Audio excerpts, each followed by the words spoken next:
Todd here from MLB Trade Rumors. Today is Wednesday, February 5th. Let's get you caught up. Folks, if you don't have your coffee yet, you might want to go make it before you watch the rest of this video. There's a lot to cover, but let's get right to the point.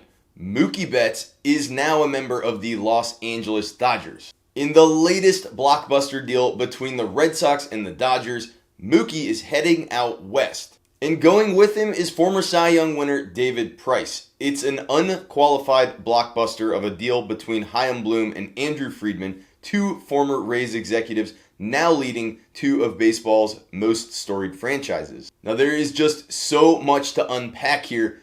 Betts is going out there with that big salary, but just one season left of team control. Whether or not he's destined to be a Dodger for the long haul remains to be seen. But right now, that team now has an outfield featuring Cody Bellinger and Mookie Betts, MVP quality players all over the board in Los Angeles. Watch out NL West, the Dodgers are definitely gunning for that 8th straight division title, and obviously they're hoping for quite a bit more in 2020. Now the Dodgers are taking on about half of the $96 million owed to Price. But let's not forget, Price is still a high-quality pitcher. He's going to jump right into the middle of a Dodgers rotation that still has a load of talent. So what is the cost to the Dodgers? Firstly, they're giving up outfielder Alex Verdugo. He's heading to Boston directly in this swap. Lots of team control left, high-quality young left-handed hitter. The Dodgers have also parted with high-quality veteran righty Kenta Maeda. He's going to the Twins, the third team involved in this transaction, in exchange for a young, flame-throwing pitching prospect, Brusdar Graterol.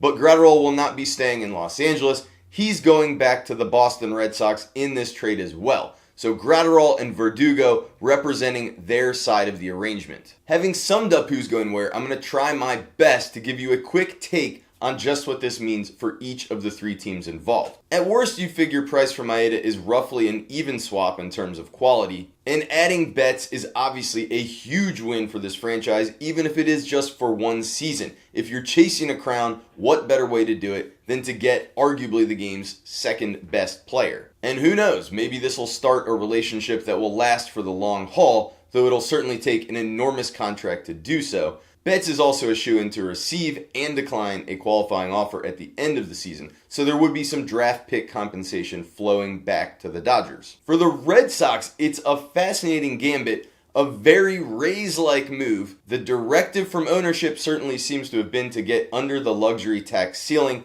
They definitely picked up some cost-efficient talent in this swap, but just what it means for the future of the organization is really hard to tell at this point. It's also worth wondering whether we could still see some more trades. They don't have to move a player like Jackie Bradley Jr. now, but perhaps they still will. And the Twins are giving up a really high-ceiling pitching talent in Graterol, a guy who could end up in the bullpen, but may be a force there with that triple-digit heater. And they're bringing in yet another veteran pitcher. It's obviously a bit of a win-now move for Minnesota as well. They'll have Maeda for a few years. They'll add him to a stack of arms that includes several players who could pitch in the rotation or in the bullpen. Having already added Josh Donaldson to a power-packed lineup, the Twins definitely look like the favorite in the AL Central. It's hard to overstate the magnitude of that swap, but it wasn't the only one of significance yesterday, and not the only one involving the Dodgers. News also broke last night that Joc Pederson, the slugging left-handed hitting outfielder, is going to be going across town to the Angels. Now, the full details of that swap are still emerging. The one other piece that is certain is young infielder Luyer and Hifo. He's going to head to the Dodgers and join a loaded infield mix. He's an optionable player, did reach the big leagues last year. Certainly a guy that you could hear more about over the years to come. The Angels did not give him up for Pederson alone. There are other pieces involved here. Young outfielder Andy Pages is supposedly also going to the Halos, and a big league starting pitcher may also be going from the National League Los Angeles team to the American League side. You're going to want to stay tuned at MLBTradeRumors.com for the details of that deal as they emerge. Now, the Dodgers outfield mix is still loaded. You've got guys like Chris Taylor and AJ Pollock, Matt Beatty, and others all floating around in LA. And on the other side, the Halos, they've now got a stacked outfield mix as well. Remember, Cole Calhoun departed via free agency. You've now got an even bigger bat in Pederson on hand, and he's going to go alongside some guy named Mike Trout, as well as Justin Upton. And they're waiting for a guy who's one of the game's very best prospects. Joe Adell knocking on the door. Definitely an interesting season upcoming for the Halos after landing Anthony Rendon. They're gunning to join the Dodgers back at the top of their respective divisions. Moving up the coast in California, the Giants also struck a notable deal yesterday, but not even close to the magnitude of what we discussed already. Wilmer Flores is headed there on a 2-year deal. Presumably he'll play some first base, play some second, maybe some third, probably move around that infield. That organization still getting things together after Farhan Zaidi moved over to become the GM from the Dodgers. The Giants still probably a few years away from really contesting the Dodgers in the NL West. Now look, Flores is a quality player, a solid guy, but it's likely he'll be remembered most in the long run for that dramatic moment where he was traded to the Brewers, cried on the field, passion was on his sleeve, and then that deal fell apart. Of course, that came when he was with the Mets.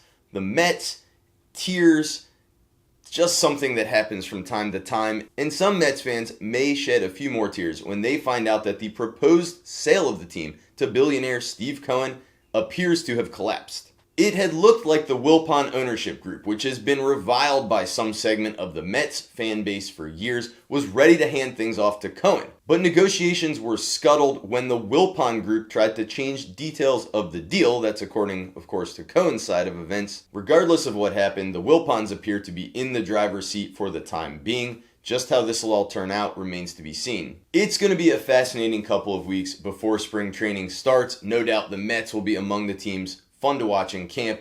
In the meantime, like below, subscribe below, and join us at MLBTradeRumors.com to keep up with all the latest.